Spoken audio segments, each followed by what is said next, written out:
Well, hello friends, and happy Friday to you. God has blessed us and kept us a whole week. He's been better to us than we really deserve, but I'm so thankful for that.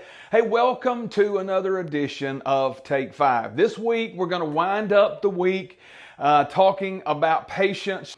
Patience is actually the virtue that reinforces, maintains, and sustains and supports the believer's Christ-like nature and our faith. So when we go through circumstances in life, as we endure the hard places that we face from time to time, it proves that we really have an experience with God.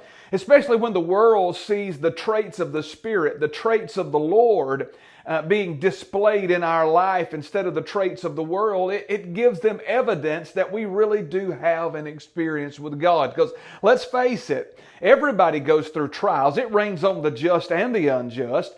And if we go through the trials of life and we act no different than a person without God, then we've really not been a good testimony to them. So that's why patience is necessary. Patience and faith run hand in hand. Side by side all throughout the scriptures. You can't separate them. They are necessary. And we are trying now to determine what does it take then to have patience. Last week we determined that it requires confidence. I really have to be confident that God will do what He said He will do, and He will do it in His time regardless of whether I think it's at the time it should be or not. God will do it, and when I'm confident of that, it helps me endure well. This week, we've been talking about courage.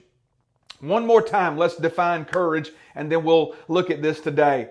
Courage is defined as the resolve to start and complete something in the face of fear, pain, danger, and insurmountable odds.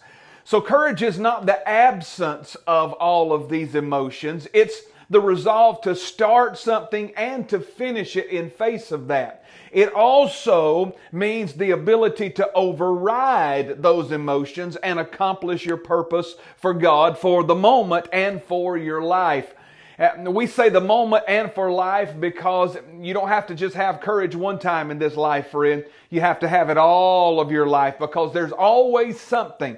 There's always an emotion that's looming over us that's wanting to distract us from the work of God and the purpose of God. And we have to have courage all of our life to be able to override those emotions. We have looked at several different people from the scripture this week, and we have seen that every person that you've ever read about in the Bible at some point or another had to take courage. They had to take it upon themselves to face their fears, face their frustrations, face their emotions so that they could accomplish the work of God. We read about David earlier on in the week, and we learned that David, he had to have courage when he faced the lion and the bear and Goliath. He had to have courage to do all of that. I know we want to think, because we've watched so many action movies and all of the Hollywood superstars, it seems that they're so fearless, but fear is something we don't escape, and courage is the antidote for that. Courage is how we overcome, and then courage helps develop patience in our life because that helps us to endure well. When David went out to fight the giant there, the Goliath. Well, that was crazy. When David went out to fight Goliath there, the Bible never tells us that he wasn't afraid. We just know that he took courage and he went out in the name of the Lord, and that's how he conquered Goliath for all of Israel there that day. David actually said these words, "What time I'm afraid, I will trust in you." So courage is something that even the giant killer David had to take up. We talked about Joshua, who needed courage to conquer the promised land, because when he got to the promised land, he still had much fighting to do. That whole land had to be conquered. It was filled with giants of every sort, and they had to go in and conquer them. It took somewhere between 5 and 7 years for him to do that. And for all of that time, he had to get up every day and take courage and go out and fight to conquer the purpose that God had for him. As a matter of fact, when God replaced Moses with Joshua, God's speech to Joshua at the very beginning 3 different times God told him, take courage, take courage, take courage, and don't be afraid, and you will conquer the land. We talked about Paul, who God was going to take from Jerusalem all the way to Rome to preach the gospel. And it took somewhere between 3 and 5 years for him to get there. And my goodness, at the things that Paul went through there. 40 men made an oath that they would kill him, and God spared him from that. And so many other things happened. He ended up being detained 2 years in jail. He ended up traveling on a slave ship and ended up in a storm, a hurricane as it were. Ended up shipwrecked on an island, being snake bit. And all of these things, he had to take courage. If he's going to get from Jerusalem to Rome, if he's going to fulfill the promise of God, it's only going to happen through faith and patience. And it took courage for Paul to have patience. And then we talked about the disciples who had to endure the storms of life.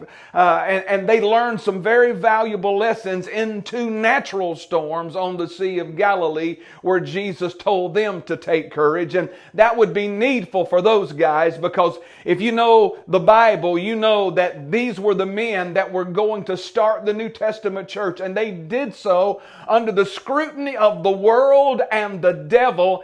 And out of all of the disciples, John was the only one to die of old age. Every one of the disciples was killed brutally, and every one of them had to take courage in order to endure.